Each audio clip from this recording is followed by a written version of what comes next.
I'm on my way to work, so at least I don't have to find somewhere to go during the day. I currently have nowhere to live. I have no place to sleep. I don't have enough money for a room or even to afford a deposit on an apartment. Comes down to this. There is pent-up demand out there. We are still looking at an estimated 4.5 to 5 million homes that we are short across this country. The greatest real estate lie ever told is we need 5 million active listings or 4 million more homes for the housing market to go back to normal. Anyone that says that is but a bigot with such extreme financial bias that it has blinded them from doing the right and honest things. Now, today I'm going to prove to you guys beyond a shadow of doubt that the reason we are in this housing market mess is because of fraud, greed, corruption, and the Federal Reserve. Now, after all, how could anyone say we need another 4 million homes when we already have 15 million vacant homes, not counting the 1 million vacant new homes that are just sitting there collecting dust? And another thing, how could inventory be going up if we are in such dire need of more inventory? What these charlatans intentionally omit and fail to discuss is what affordability really means for homeowners and how important price really is. What we need is deflation in the housing market, and we need to eliminate the roots of the problem, which is the Federal Reserve and the central appraisal districts. In addition to that report, you're also going to hear from 2 more full-time working Americans who are also homeless. But first, welcome back to Real Estate Mindset. You guys already know this video is going to be absolutely bonkers. Mitch Vexler, sir, how are you today? Well, you made a statement, a word called normal. Normal would indicate normal market conditions.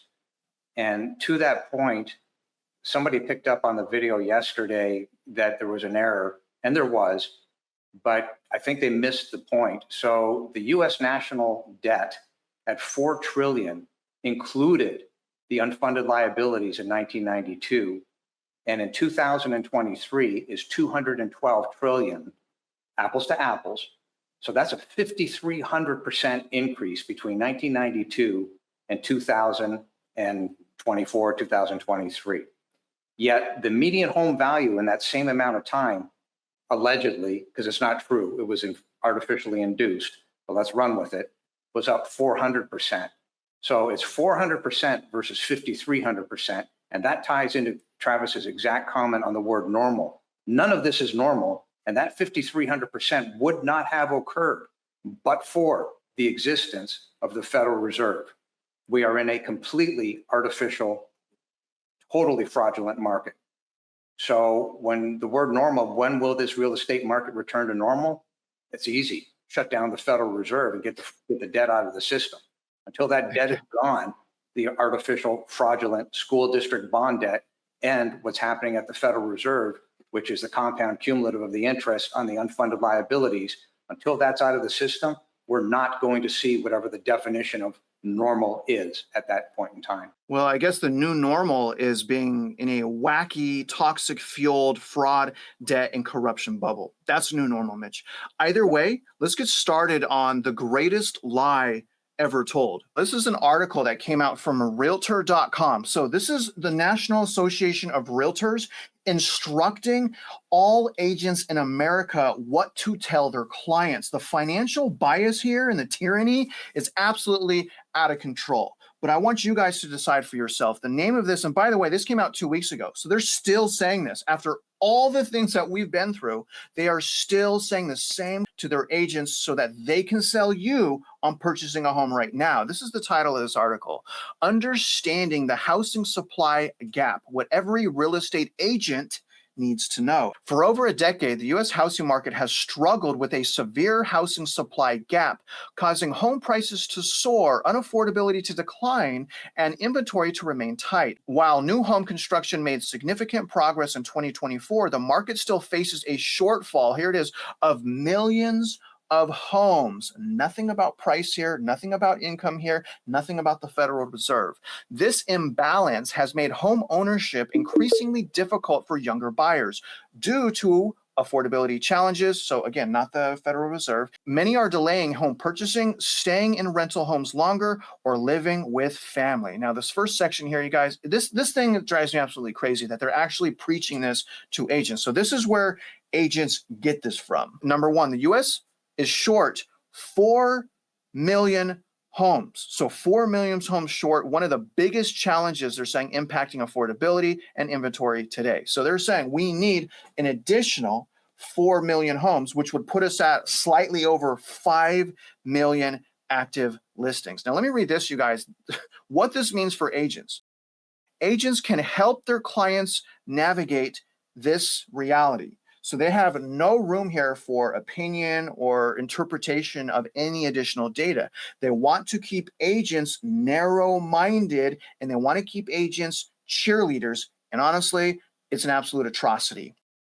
By setting up realistic expectations, highlighting new construction options, and staying informed on local development projects that could ease inventory shortages. And then it goes here, how can agents help? Number one, educating buyers on financial readiness, okay?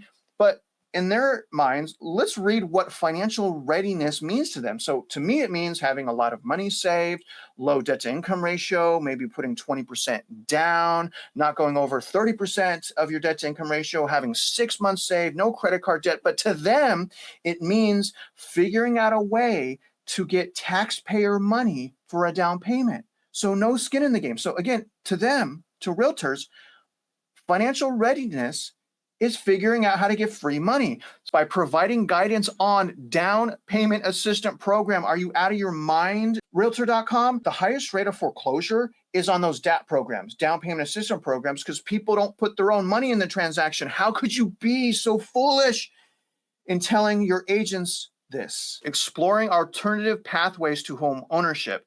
And they're saying agents can explore new construction. Number 3 is the most disturbing, supporting pro-building policies that promote affordable solutions, such as increased zoning flexibility for multifamily housing. But what about all the mold they're finding? What about the new homes that are falling over? What about the IPCs that they're violating? What about the fact that they're not removing seller contributions from the home value, as is required from USPAP?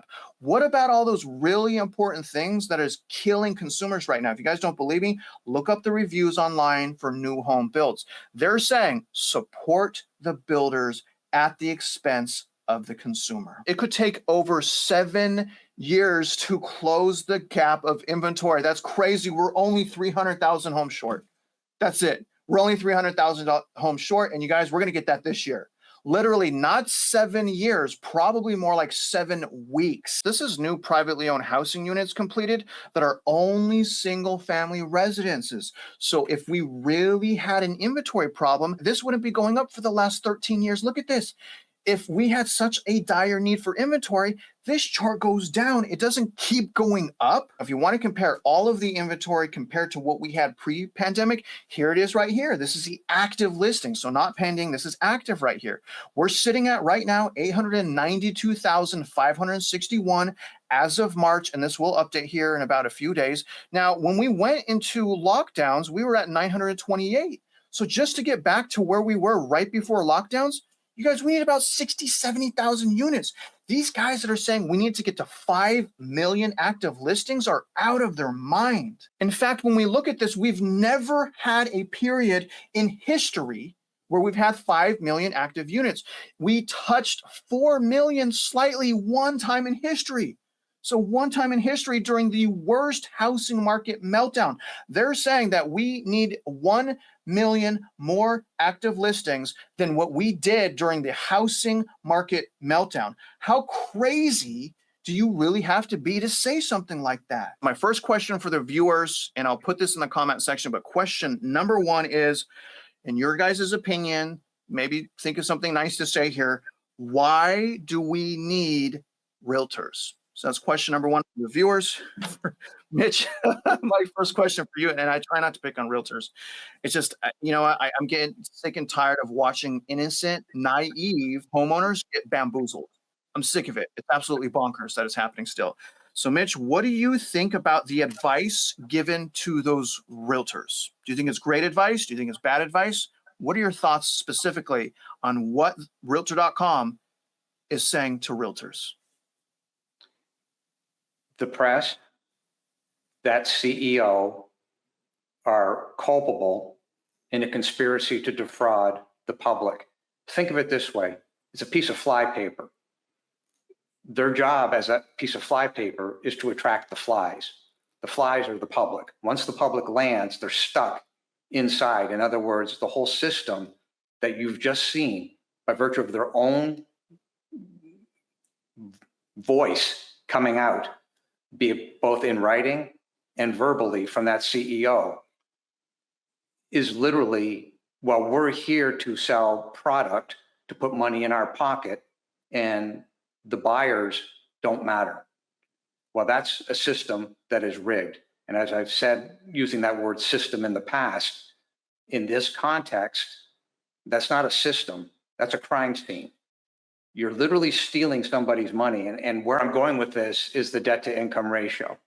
The debt to income ratio is supposed to be 28% as originally established by entities such as Freddie Mac. And we can go along with that at that time when it was established. The problem is that you've got, in today's world, inflation due to pricing. You have real estate taxes, which are completely fraudulent and completely out of hand. And you've got insurance. Well, when you start to stack those things, that comes to the issue of affordability. If the DTI at that time when it was created was 28% and they've driven it up to 50%, what's the real number supposed to be based on the insurance, the taxes, and the inflation? Somewhere around 21. Well, that's a 25% reduction in the DTI from what it was originally established and allowed to be. They moved the goalpost. The goalpost was established at 28 and they've taken it as high as 50. It's not affordable at 50. Ergo, the flypaper has worked because anybody who bought at 50, 40, 30, there's a high probability they're going to lose that house. They overpaid for that house. It doesn't work. The markets will implode. They are imploding now. And all you get out of the realtors, well, but this is a buyer's market. Okay, except that you're the sucker. P.T. Barnum, there's a sucker born every minute. That's what's happening. They're literally lying to your face and getting you sucked into the flypaper trap by virtue of the DTI. If you can't afford it, you've got zero business in this market buying a house because there's a high probability if you overpay for that house as to what it's really worth based on the surrounding houses by, let's say, $300,000, and you only put down $50,000. Do you understand? You're going to lose 6 times your $50,000. Your value is going to disintegrate, yet you're on the hook. Your debt didn't move. Your value dropped. Price is what you pay. Value is what you receive. The DTI being used against you in this market, and the press and the CEO of RE/MAX being used against you in this market, are culpable in a conspiracy to defraud the public. Well said, Mitch. Absolutely well said. You guys, again, fraud, greed, corruption, Federal Reserve, eliminating debt to income mechanisms for qualified mortgages. The reason why we're in this situation is those things. It's not because of we're some 4 million homes short. We have never had a time in our history that has warranted 4 million homes coming to the market.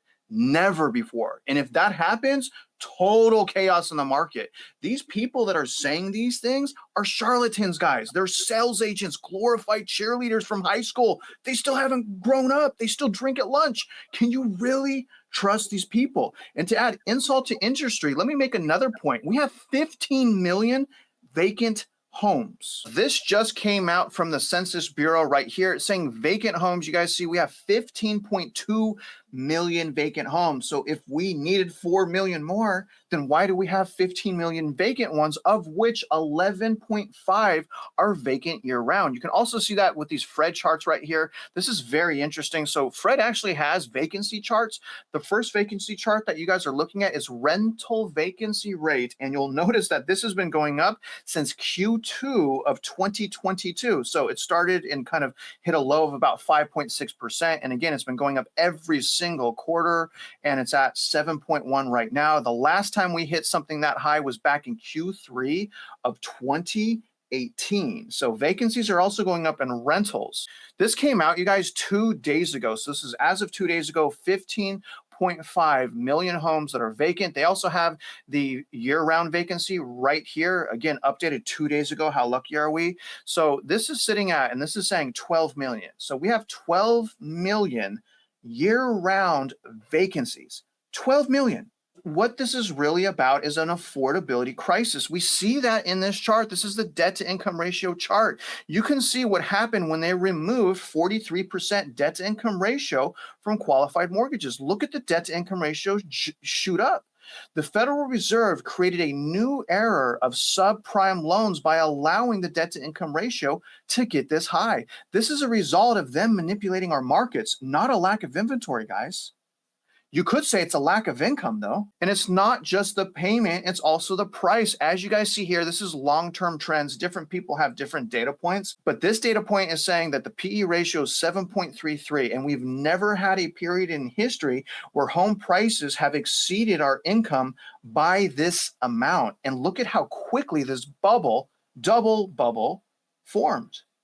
Absolutely insane. If this chart didn't look like this, then maybe this whole thing would be sustainable if our income skyrocketed up just like our cost of living, but that's not what happened. You guys see, and we hit this home all the time, when we adjust for inflation, we're making less money in 2023 compared to 2019. That's why we have an affordability problem in our housing market. Question number 2 for the viewers. Explain below, how much has the cost of living for you gone up in the last 4 years? So in the last 4 years, how much more expensive are things just to survive? Mitch, my question to you, sir, is how did we get into this affordability crisis? Was it because we need 4 million homes? I mean, seriously, how did we get into this crisis? I have one word answer: debt. That's it. This whole problem is all about debt. So the government signs notes, bonds, etc., at a value that requires interest, but it's not just simple interest, it's compound interest. So that's on the federal side. On the local side, with regard to your school districts, well, they've done the exact same thing in the bonds. They do not have the tax receipts to pay for those bonds, so they must every year say, well, we've got to keep raising new bond money in order to pay off the existing debt because of the compound cumulative effect of the interest. The net result is a fraud at both the local level and the federal level, but it has gotten, like I said, you're 5,300% up since, apples to apples, up since 1992. And the rule of 72 has kicked in all those years. That's what's happening. You're doubling your debt load every 7 years, nonstop, like a Swiss watch. So the simple answer to the question is debt plus the leverage. So when somebody says, well, okay, but I can go and buy US Treasury and I can do it with very little down, I'll use somebody else's money, so I'll get a higher rate of return. Well, the combination of which is, it sounds good on its face, but if there's a hiccup in the market, like what we saw in the bonds 2 weeks ago, and the bonds drop, who's on the other side of the value with regard to those bonds dropping? So the net result is debt and leverage that is not taken into account. It's hidden, right? Mom and pop can't see this. And I know for a fact that the Federal Reserve has people on the payroll that know what they're doing. I've seen the documents.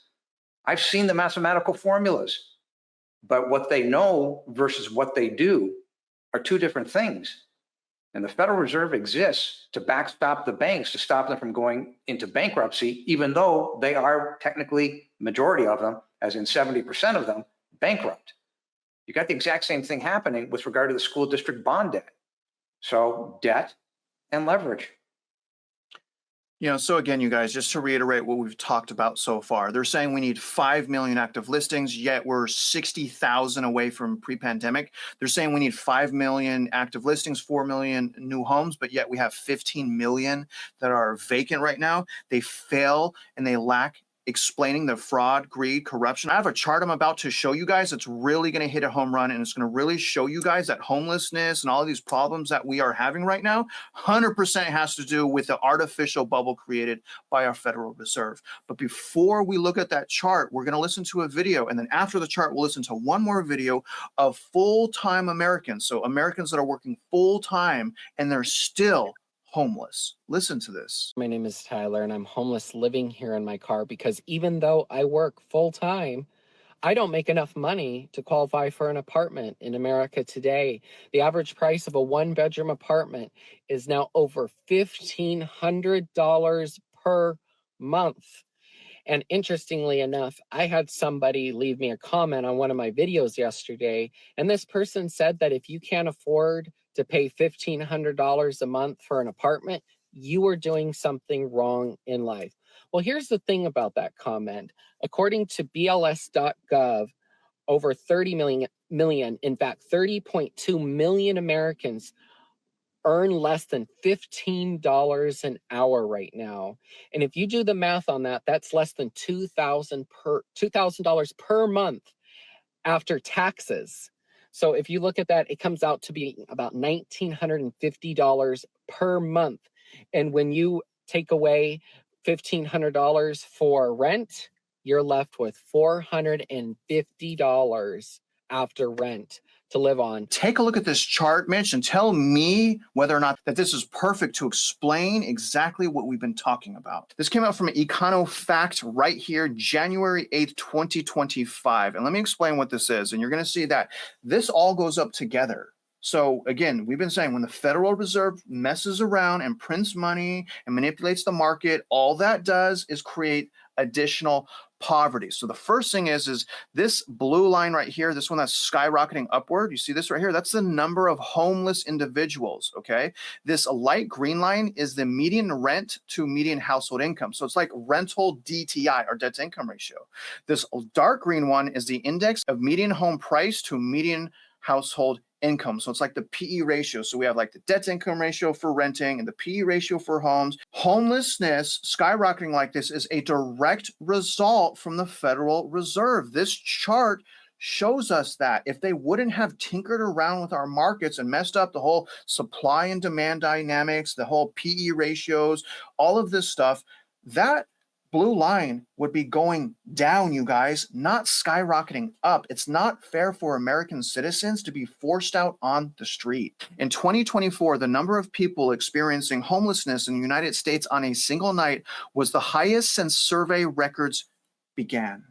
According to the latest annual homelessness report by the Department of Housing and Urban Development, or HUD, there were 771,480 of our citizens, of our community people, mom and pops, that have recorded homelessness in 2024, or about 23 people per 10,000, which represents an increase over 18% year over year. And if that's not bad, remember this, the Supreme Court says cities can punish people for sleeping in public places. I've been homeless for nearly 6 months now. Keep in mind, I'm sober, I work out every day, I don't bother anyone. And I just had a situation, and this has happened a couple times now in different ways, and it continues to be one of my biggest pet peeves because I was never this type of person. But people will say things to me and make different comments to me that they would never say if I wasn't currently homeless. But because they think that I'm basically down and out of life and not on their level, that now they can speak to me a certain type of way that never used to fly. And I was never the type of person. I've always treated a janitor with the same respect that I would a CEO. And so it's funny to me how many people will disrespect me because they think I'm not going to get out of this situation and that I'm not going to be way more successful than them. Question to the viewers is, do you think that people's disrespect to the homeless is misplaced? Shouldn't we apply that disrespect to the Federal Reserve and Central Appraisal District? So that's my question number 3 to you, the viewers. Mitch, my question to you, sir, is, are we at the point of no return, and is our entire economy doomed to fail? The economy is different than the debt that is creating these problems. the economic engine will exist after a massive implosion, if that is what in fact occurs. The economy is the economy. Goods are bought, goods are sold, demand exists, supply exists. That's the economy. It is completely different than the debt load that is causing these issues.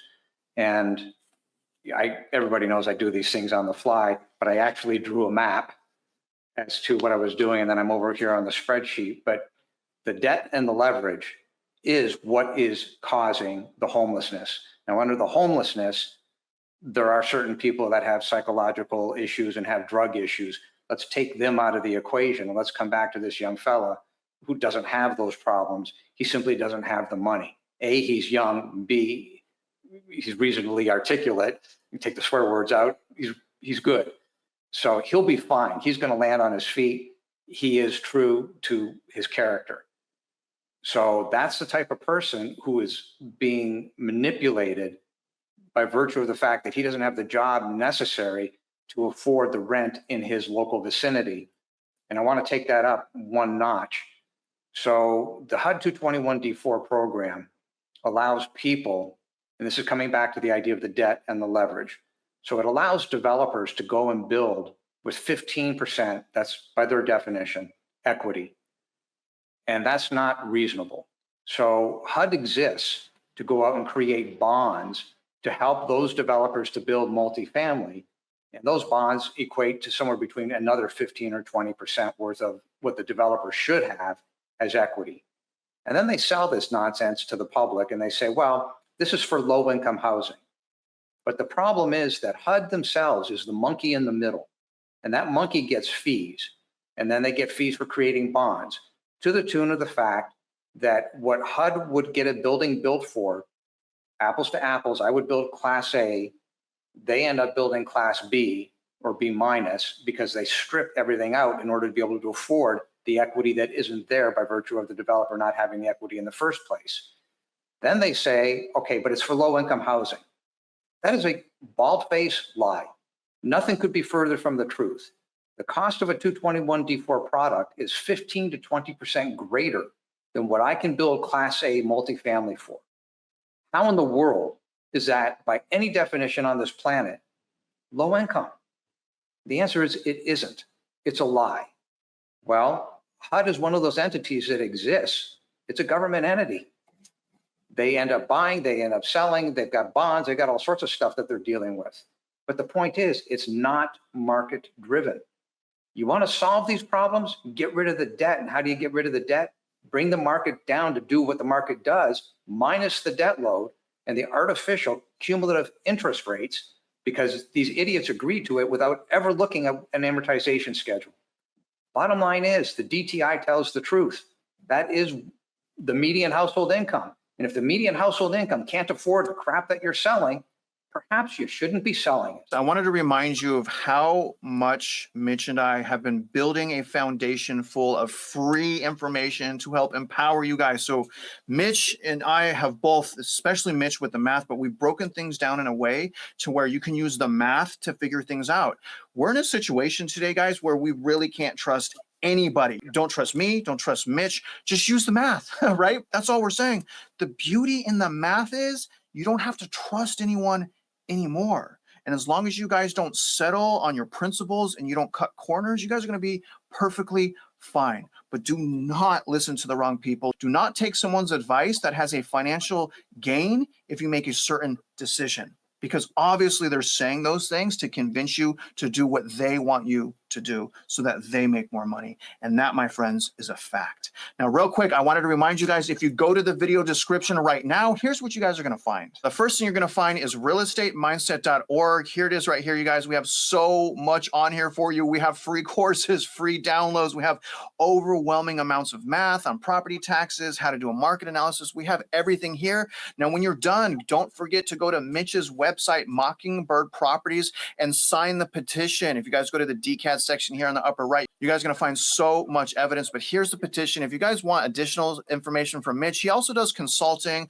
So reach out to him if you'd like to. When you're done with all of those things, do not forget to do this. This is so important. Also in the link of this description, this is the 10-minute criminal complaint that you guys can do. We have come up with 6 different steps that you guys need to take to start holding these people accountable. Please take advantage of that. We've spent an overwhelming amount of time, especially Mitch and Jeff. Out of all the courses I want you guys to take right now, I do not want you to buy a house. I want you to learn how to buy a house. One of the best ways to do that is to take this course right here. It's how to do a market analysis, especially, and I've been knocking on realtors, but if you realtors are taking this course and this is how you're helping people, then you're doing the right thing. If you're not doing what's in this course here, you're doing the wrong thing. So regardless, whoever you are, take this course. It's free and it's only about an hour long. Now, in addition to that, we've created a Discord. We need more people to join. We have several channels. We have property comparison, protest home value, seniors in distress, criminal complaint, letter to repeal. We have success stories, uniform sales tax, general housing market stuff. You guys, it is all here. Having said all of that, we definitely appreciate your guys' time. Please, guys, don't forget to like the video, share this video, comment below, answer those questions, tell us what you've learned. And other than that, if you guys are out there investing in your lives, you guys already know, we wish you luck and we hope you win.